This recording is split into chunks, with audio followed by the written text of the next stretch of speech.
Guys আজকে আমি filter ছাড়াই চলে আসছি রান্না করতে। তা আবার আমাদের অঞ্চলের বিখ্যাত ডিম আলু ডাল রান্না, মানে আলু দিয়ে ডাল রান্না করব, তার সাথে ডিম থাকবে। ফার্স্ট টাইমে আলুগুলো এভাবে দুই ভাগ করে কেটে নিলাম। এবার এগুলোকে খুব ভালো করে ধুয়ে নিতে হবে। জানো আমি এটা প্রথমবারের মতো ট্রাই করতে যাচ্ছি, তবে রেসিপিটা আমার একদমই জানা, কারণ এটা আমার জন্য খুবই স্পেশাল একটা খাবার। তো যাই হোক, কলের নিচে দিয়ে আমি ডিম আলুগুলোকে খুব ভালো করে ধুয়ে নিলাম। এবার মাটির পাত্রে দিয়ে এগুলো সেদ্ধ করতে হবে, সেজন্য একটা মাটির পাত্রে ডিম আর আলুগুলো তুলে নিলাম। আর হ্যাঁ, একটু দ্রুত সিদ্ধ হওয়ার জন্য প্রত্যেকটা আলু আমি মাঝ বরাবর কেটে এবার চুলায় বসিয়ে জাস্ট এর মধ্যে পানি দিয়ে দিলাম আর একটু লবণ দিয়ে দিলাম, ঢাকা দিয়ে বসিয়ে দিলাম এটা সেদ্ধ করার জন্য। এদিকে রান্নার জন্য যা যা মশলাপাতি দরকার সবকিছু কেটে নিতে হবে। এখানে আমি কাঁচামরিচ, ধনিয়া পাতা আর পেঁয়াজ নিছি। এবার পেঁয়াজগুলোকে কুচি কুচি করে কেটে নিতে হবে। তারপর আমি এখানে দুইটা রসুন নিলাম কাটা। রান্নাতে তো রসুন অবশ্যই দরকার, তাই আমি রসুনগুলোকে ওইভাবে কুচি করে নিলাম। আর এই কাঁচামরিচগুলোকে জাস্ট এভাবে মাঝখান দিয়ে কেটে ধনিয়া পাতাগুলোকে এরকম কুচি করে নিই। ব্যাস, কাটাকুটি একদমই শেষ। এদিকে ডিম আলুগুলো সেদ্ধ করা হয়ে গেছে। এবার এগুলোকে খাঁচিতে ঢেলে পানি ঝরিয়ে নেব। আর ডিম আলুগুলো ঠান্ডা হতে আমি আলু থেকে খোসা ছাড়িয়ে নিব।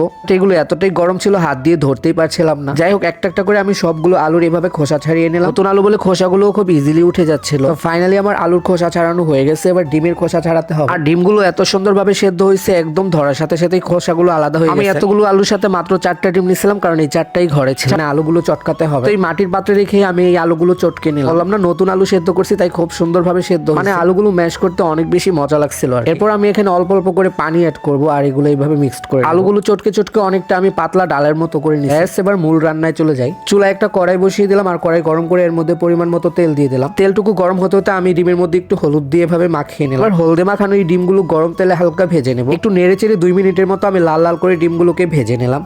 আর ডিমগুলো ভাজা হয়ে গেলে এবার একটা একটা করে গরম তেল থেকে তুলে নিতে হবে। তোমরা চাইলে এখানে ডিমের অমলেট করেও দিতে পারো, সেই রেসিপিটা আমি অন্য একদিন শেয়ার করবো। এবার কড়াইতে একই তেলের মধ্যে আমি কেটে রাখা পেঁয়াজ আর রসুন কুচিগুলো দিয়ে, আর রসুন আর পেঁয়াজ নেড়ে চেড়ে খুব ভালো করে ভেজে নিতে হবে পর্যন্ত না ব্রাউন কালার চলে আসবে। আমি আলু চটকানো ডালটুকু ঢেলে দিলাম, সাথে পাত্রটা ধুয়ে সামান্য একটু পানি দিয়ে দিলাম। এবার জাস্ট এগুলোকে রান্না করতে হবে। এবার পরিমাণ মতো লবণ আর দিয়ে দিলাম একটু হলুদের গুঁড়া, সাথে জিরার গুঁড়া আর গরম মশলা গুঁড়া দিয়ে দিলাম। সবকিছু দিয়ে খুব ভালো করে নেড়ে চেড়ে নিলাম। এবার মিডিয়াম হিটে কিছুটা সময় রান্না করে নিতে হবে। এখন কতগুলো কাঁচামরিচের ফালি দিয়ে দিলাম আর দিয়ে দিলাম ভেজে রাখা ডিম। সবকিছু দিয়ে আবারও একটু নেড়ে চেড়ে নিলাম। এর লাস্টের দিকে আমি এখানে দিয়ে দিব ধনিয়া পাতা। আমার কাছে ডালে তো ধনিয়া পাতা ছাড়া একদমই চলে না। ফ্লেভারের জন্য অনেকগুলো ধনিয়া পাতা কুচি এভাবে দিয়ে দিলাম। ঢাকনা দিয়ে ঢেকে আরো 2-3 মিনিট রান্না করে নিলাম। কমপ্লিট হয়ে গেল আমার আলুর ডাল রান্না করা। এবার আমি এটাকে গরম গরম সার্ভ করে নিলাম। তাই আবারও মাটির পাত্রেই ঢেলে নিলাম। তাছাড়া মাটির পাত্রে যে কোনো খাবার রাখলেই দেখতে খুবই সুন্দর। মাশাআল্লাহ, আমার রান্না করা আলুর ডাল তো আরো বেশি সুন্দর লাগছিল আজকে। বাট ফিল্টার ছাড়া আমাকে খুব বাজে লাগছে, তাই না? গরম গরম ভাতের সাথে টমেটো সালাদ দিয়ে নিলাম। আমাদের ঘরে না আজকে একটাও লেবু ছিল না। যাই হোক, এইটুকুনি ভাতের মধ্যে টমেটো সালাদ আর অনেকটা পরিমাণ আলুর ডাল নিয়ে নিলাম। রিভিউ কি দিব, আমি তো অলরেডি অর্ধেক খেয়ে ফেলছি। নিজের প্রশংসা নিজে কতই বার করবো। বাট গাইস, তোমরা বিশ্বাস করবে কিনা জানি না, এটা খেতে